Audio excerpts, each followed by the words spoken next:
Viewers, আজকে আমি আলোচনা করব উচ্চ মাধ্যমিক ক্লাস 12 এর প্রথম সেমিস্টারের অন্তর্গত আদরিণী গল্পকে। আদরিণী গল্প লিখেছেন হলো প্রভাত কুমার মুখোপাধ্যায়। চলো শুরু করা যাক এর প্রথম পরিচ্ছেদকে। পাড়ার নগেন ডাক্তার ও জুনিয়র উকিল কুঞ্জবিহারী বাবু বিকালে পান চিবাইতে চিবাইতে হাতের ছড়ি দুলাইতে দুলাইতে জয়রাম মুক্তারের নিকট আসিয়া বলিলেন, মুখুজ্জে মশাই, পীরগঞ্জের বাবুদের বাড়ি থেকে আমরা আমন্ত্রণ পেয়েছি এই সোমবার মেজবাবুর মেয়ের বিয়ে। শুনছি নাকি ভারী ধুমধাম হবে। বেনারস থেকে বাই আসছে, কলকাতা থেকে খেমটা আসছে, আপনি নিমন্ত্রণ পেয়েছেন কি? এখান থেকে অনেকগুলো শর্ট কোশ্চেন হয়ে যাচ্ছে। প্রথম প্রশ্ন হলো, পাড়ার নগেন পেশাতে কি ছিলেন? তিনি ছিলেন একজন ডাক্তার। কুঞ্জবিহারী বাবুর পেশা কি ছিল? কুঞ্জবিহারী বাবুর পেশা ছিল, তিনি ছিলেন একজন জুনিয়র উকিল। তারা কি ভঙ্গিতে জয়রাম মোক্তারের কাছে এসে পৌঁছালেন? তার নগেন ডাক্তার ও কুঞ্জবিহারী বাবু উভয়েই পান চিবাইতে চিবাইতে ও হাতের ছড়ি দুলিয়ে দুলিয়ে জয়রাম মোক্তারের কাছে এসে পৌঁছালেন। এখানে মুখুজ্জে মশাই বলতে কাকে বোঝানো হয়েছে? এখানে মুখুজ্জে মশাই বলতে জয়রাম মোক্তারকে বোঝানো হয়েছে, যার পুরো নাম হলো জয়রাম মুখোপাধ্যায়। তাহলে পরের কোশ্চেন কি আসতে পারে? পাড়ার নগেন ডাক্তার ও জুনিয়র উকিল কুঞ্জবিহারী বাবু কোথায় নিমন্ত্রণ পেয়েছিল? পীরগঞ্জের বাবুদের বাড়ি থেকে তারা উভয়ে নিমন্ত্রণ পেয়েছিল। আরেকটি কোশ্চেন কি হবে? মেজবাবুর মেয়ের বিয়ে কবে ছিল? মেজবাবুর মেয়ের বিয়ে ছিল সোমবারে। শুনছি নাকি ভারী ধুমধাম হবে। এখান থেকে প্রশ্ন আসতে পারে, শুনছি নাকি ভারী ধুমধাম হবে। এই উক্তিটি কিসের জন্য করা হয়েছে? এই উক্তিটি কোন পরিপ্রেক্ষিতে করা হয়েছে? মেজবাবুর মেয়ের বিয়ের পরিপ্রেক্ষিতে পাড়ার নগেন ডাক্তার ও জুনিয়র উকিল কুঞ্জবিহারী বাবু জয়রাম মোক্তারকে এই প্রশ্নটি জিজ্ঞাসা করেছে, বা শুনছি নাকি ভারী ধুমধাম হবে, কার বিয়েতে ধুমধাম হওয়ার কথা বলা হয়েছে বা কিসের ধুমধামের কথা বলেছে? মেজবাবুর মেয়ের বিয়েতে ধুমধামের কথা বলা হয়েছে। আরো প্রশ্ন এখান থেকে দুটো হয়ে যাবে। কোথা থেকে বাই আসছে মেজবাবুর মেয়ের বিয়েতে? বেনারস থেকে বাই আসছে। কোথা থেকে খেমটা আসছে? কলকাতা থেকে খেমটা আসছে। বা কোন উপলক্ষে বাই আসছে বা খেমটা আসে? মেজবাবুর মেয়ের উপলক্ষে, মেয়ের বিয়ের উপলক্ষে খেমটা আসে। পরের স্ট্যাঞ্জা, মুক্তার মহাশয়, এখানে মুক্তার মহাশয় কাকে বোঝানো হয়েছে? জয়রাম মুক্তার বা জয়রাম মুখোপাধ্যায়কে। মুক্তার মহাশয় তাহার বৈঠকখানার বারান্দার বেঞ্চিতে বসিয়া হুঁকার হাতে করিয়া তামাক খাইতেছিলেন। তাহলে মুক্তার মহাশয় কোথায় বসেছিলেন? বৈঠকখানার বারান্দায় বসেছিল। কোথায়? বেঞ্চিতে বা ব্রেঞ্চে। তিনি কি করছেন? তিনি হুঁকা হাতে করিয়া তামাক খাইছিলেন বা তামাক খাচ্ছিলেন। আগন্তুকগণের এই প্রশ্ন শুনিয়া, এখানে আগন্তুকগণ কাকে বোঝানো হয়েছে? এখানে আগন্তুকগণ বোঝানো হয়েছে নগেন ডাক্তারকে ও জুনিয়র উকিল কুঞ্জবিহারী বাবুকে। আগন্তুকগণের এই প্রশ্ন শুনিয়া হুঁকাটি নামাইয়া ধরিয়া একটু উত্তেজিত স্বরে বলিলেন, কি রকম? কে হুঁকা হাত থেকে নামিয়েছিল? কি হবে? জয়রাম মুক্তার বা জয়রাম মুখোপাধ্যায় হুঁকা হাত থেকে নামিয়েছিল। এবং কি বললে? একটু উত্তেজিত স্বরে বলল, কি রকম? আমি নিমন্ত্রণ পাবো না? কি রকম? জানো আমি 20 বছর ধরে এই এস্টেটের বাধা মুক্তার। তাহলে এখানে কি প্রশ্ন আসছে? জয়রাম মুক্তার কত বছর ধরে মেজবাবুর এস্টেটের বাধা মুক্তার ছিল? কি হবে? 20 বছর ধরে। আমাকে বাদ দিয়ে তারা তোমাদের নিমন্ত্রণ করবে, এইটি কি সম্ভব মনে করো? তাহলে কাকে কখনো নিমন্ত্রণ বাদ না দেওয়ার কথা বলছে? জয়রাম মুক্তার। কারণ জয়রাম মুক্তার তাদের কি এস্টেটের বাধা মুক্তার ছিল, তাহলে তাকে তো সভাপতি নিমন্ত্রণ করবেই। জয়রাম মুখোপাধ্যায়কে ইহারা বেশ চিনতেন, সকলেই চিনে। তাহলে এখানে আসতে পারে সকলেই চিনে। কাকে সকলেই চিনে? জয়রাম মুখোপাধ্যায় বা জয়রাম মুক্তারকে বা মুক্তার মহাশয়কে সকলেই চিনে। অতি অল্প কারণে তাহার তীব্র অভিমান উপস্থিত হয়। এখান থেকে আরেকটা প্রশ্ন আসতে পারে, অতি অল্প কারণে তাহার তীব্র অভিমান উপস্থিত হয়। কার অভিমান হওয়ার কথা বলা হয়েছে?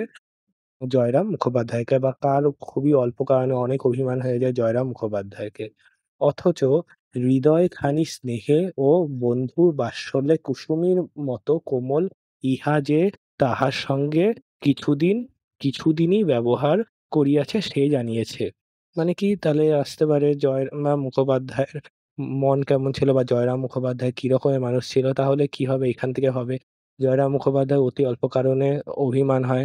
তার হৃদয় কি স্নেহ ভরা ও বন্ধু বাৎসল্যে কুসুমের মতো কোমল। তার কি তিনি একজন খুবই বন্ধুর মতো আচরণ করে সকলের সাথে।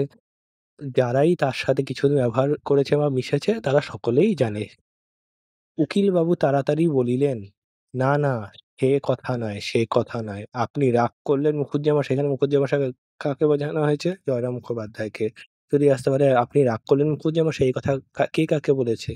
এ কথা বলেছে হলো কি হবে পাড়ার ১ম এই ছিল পাড়ার নগেন ডাক্তার ও জুনিয়র উকিল কুঞ্জ বিহারী বাবু জয়রাম মুখোপাধ্যায়কে বলেছেন। আমরা কি সেভাবে বলেছি? এ জেলার মধ্যে এমন কে বিষয়ী লোক আছে যে আপনার কাছে উপকৃত নয়? কে তাহলে এই জেলার মধ্যে সকলেই কার কাছে উপকৃত? জয়রাম মুখোপাধ্যায়ের কাছে উপকৃত। আপনার খাতির না করে আমাদের জিজ্ঞাসা করার তাৎপর্য এই ছিল যে, আপনি সেদিন পীরগঞ্জে যাবেন কি? মানে মানে পাড়ার নগেন ডাক্তার ও কুঞ্জবিহারী বাবু এই কারণেই জয়রাম মুখোপাধ্যায়ের কাছে এসেছিলেন যে তারা দুজন তো পীরগঞ্জের নিমন্ত্রণ পেয়েছে। এখন জয়রাম মুখোপাধ্যায়ও কি নিমন্ত্রণ পেয়েছেন কি? আর যদিও নিমন্ত্রণ পেয়ে থাকেন, তাহলে কি তিনি পীরগঞ্জে যাবেন মেজোবাবুর মেয়ের বিয়েতে? এটা জিজ্ঞাসা করার জন্যই তাদের কি জয়রাম মুখোপাধ্যায়ের কাছে তারা উভয়ে এসেছে। মুখোপাধ্যায় নরম হইলেন। বলিলেন, "ভায়ারা বোস।" ওইখানে ভায়েরা বোস কে কাকে বলেছে? এখানে জয়রাম মুখোপাধ্যায় পাড়ার নগেন ডাক্তার ও কাকে? কুঞ্জবিহারী বাবুকে কি ভায়েরা বলে সম্বোধন করেছে। বলিয়া দাঁড়াও হাইলাইট করে দিই। বলিয়া সম্মুখস্থ আর একখানি বেঞ্চ দেখাইয়া দিলেন। মানে তাদের দুজনকে কোথায় বসতে বলেছেন? বেঞ্চের মধ্যে বসতে বলেছেন। উভয়ে উপবেশন করিলে বলিলেন, "পীরগঞ্জে গিয়ে নিমন্ত্রণ রক্ষা করা আমার পক্ষে একটু কঠিন বটে। সোম, মঙ্গল ২ দিন কাছারি কামাই হয়।" তাহলে তাদের কি কোন ২ দিন কাছারি কামাই হয়? সোমবার ও মঙ্গলবারে। অথচ না গেলে তারা ভারী মনে দুঃখিত হবে। এখানে এই প্রশ্ন আসতে পারে অথচ না গেলে তারা ভারী মনে দুঃখিত হবে। কিসের জন্য দুঃখ পাওয়ার কথা বলা হয়েছে? যদি পাড়ার নগেন ডাক্তার ও কুঞ্জবিহারী বাবু মেজোবাবুর মেয়ের বিয়েতে যদি গিয়ে না উপস্থিত হয় তাহলে তাদের দুঃখ পাওয়ার কথা বলা হয়েছে। এটা তো স্বাভাবিক। তোমরা যাচ্ছ? নগেন্দ্রবাবু বলিলেন। নগেন্দ্রবাবু বলতে কাকে বোঝানো হয়েছে? দেখে নাও পাড়ার নরেন ডাক্তারকে। ঠিক আছে? নগেন ডাক্তারকে। ঠিক আছে? তাহলে প্রশ্ন আসতে পারে নগেন ডাক্তারের পুরো নাম কি? নগেন্দ্র বাবু। এভাবে আসতে পারে। নগেন্দ্রবাবু বলিলেন, "যাবার তো খুবই ইচ্ছে, কিন্তু অতদূর যাওয়া তো সহজ নয়।" এখানে আসলে কিন্তু অতদূর যাওয়া তো সহজ নয়। এখানে কোথায় যাওয়ার কথা বলা হয়েছে? মেজোবাবুর মেয়ের বিয়েতে যাওয়ার কথা বলা হয়েছে। নে ঘোড়ার গাড়ির পথ নেই। গরুর গাড়ি করে যেতে হলে যেতে ২ দিন, আসতে ২ দিন। তাহলে কি মেজোবাবুর মেয়ের বিয়ে যেখানে হবে সেখানে কিসে করে যাওয়া যায় না? ঘোড়ার গাড়িতে যাওয়া যায় না। যদি যেতে হয় কেবল একমাত্র গরুর গাড়িতে করেই যেতে হবে। আর গরুর গাড়িতে যেতে কতদিন সময় লাগে? ২ দিন লাগে। আবার ২ দিন ফিরতেও লাগে। টোটাল ৪ দিন লেগে যায়। পালকি করে যাওয়া সেও জোগাড় হওয়া মুশকিল। যদিও পালকি করে যাওয়া হয় সেও অনেক মুশকিল ব্যাপার। আসতে পারে সেও জোগাড় হওয়া মুশকিল। কি জোগাড় হওয়া মুশকিল কথা বলছে? পালকি জোগাড় হওয়া মুশকিলের কথা বলা হয়েছে। আমরা দুজনে তাই পরামর্শ করলাম যাই মুখুজ্যেমশাইকে গিয়ে জিজ্ঞাসা করি তিনি যদি যান নিশ্চয়ই রাজবাড়ি থেকে একটা হাতি-টাতি আনিয়ে নেবেন এখন আমরা দুজনেও তার সঙ্গে সেই হাতিতে দিব্যি আরামে যেতে পারবো। তাহলে নগেন পাড়ার নগেন ডাক্তার ও কুঞ্জবেরী বাবু এই ভেবে এসেছেন যে যদি মুখোপাধ্যায় বাবু যান তাহলে তিনি তো রাজবাড়ি থেকে একটা হাতি-টাতি নিবেনই। তাহলে তারা দুজনও কি মুখোপাধ্যায় বাবুর সাথেই চলে যাবে মেজোবাবুর মেয়ের বিয়েতে।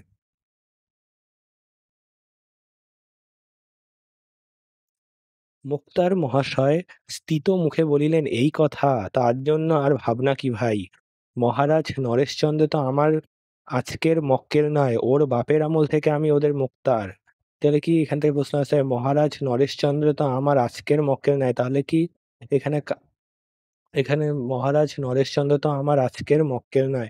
এখানে মুখোপাধ্যায় বাবুর মক্কেলের কথা মক্কেলের কথা কাকে বলেছেন? নরেশচন্দ্রকে বলছেন। ওর বাপের আমল থেকে আমি ওদের মুক্তার। এখানে ওর বাপের আমল থেকে আমি ওদের মুক্তার। ঠিক আছে? এখানে কার কথা বলেছেন? নরেশচন্দ্রের বাপের আমল থেকে বলা হয়েছে। মানে নরেশচন্দ্রের বাবার আমল থেকে কি মুখোপাধ্যায় বাবু তাদের মুক্তার।